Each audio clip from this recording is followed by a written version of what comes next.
So we're standing here at an elevation of about 5,900 feet on the flanks of Mount Hood, just above timberline.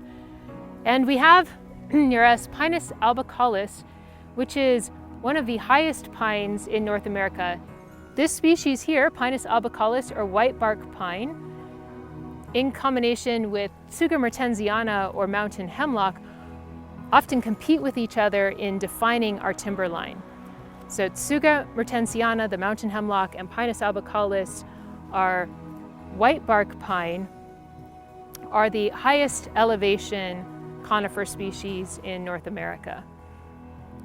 The key characteristics of our Pinus albicaulis are the needles. In terms of the overall appearance from a distance, they'll often look fairly densely packed on these very flexible stems.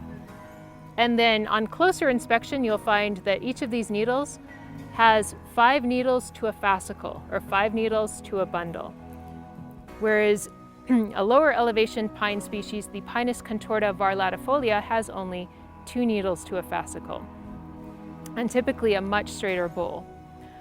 In terms of the overall growth form of your Pinus albicaulis, typically your Pinus albicaulis has kind of a Krummholz appearance, especially as it matures, and especially at higher elevations or those really wind-swept ridges. So the Krummholz, or twisted, contorted appearance, is a key characteristic. Pinus albicaulis also has these very, very flexible stems, and those flexible stems enable them to bear the heavy snow loads in winter. So it's very well adapted to these higher elevation environments. It's designed to be able to carry those heavy loads of snow. And in fact, as we've seen climate change and our snowpack decrease, we've also seen a decline in the Pinus albicaulis in terms of their vigor and their numbers. And that's in part because the snowpack actually acts as an insulator in winter. And then throughout the summer, as the snow from the glaciers is being released, the glaciers and snowpack is being released, it provides additional moisture to the tree in these very well-drained soils that don't receive a whole lot of precipitation in summer.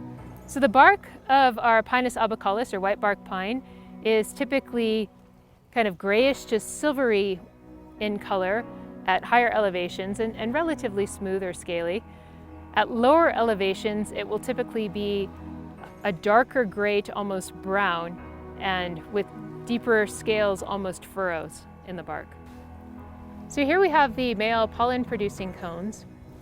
The female cones are actually 1.5 to 3 inches long, nearly round, and typically kind of a purplish brown at maturity. The scales are thickened with a sharply pointed terminal tooth or stout prickle. A couple of other key things to note about this. This is very, very important ecologically. A lot of wildlife species depend on this tree, everything from your small mammals to grizzly bears in Yellowstone and birds such as the Clark's nutcracker. In fact, the Clark's nutcracker is in essence a forester, if you will, for the Pinus albicaulis. So the Clark's nutcracker really enjoys eating the seeds from Pinus albicaulis cones, and it will actually cache many of these seeds in sometimes even in the soil. And in caching those seeds, it actually, in essence, will plant trees. So it may forget some of those caches or just not come back to them. And so you end up with a whole new generation of Pinus albicaulis planted by a bird, the Clark's nutcracker.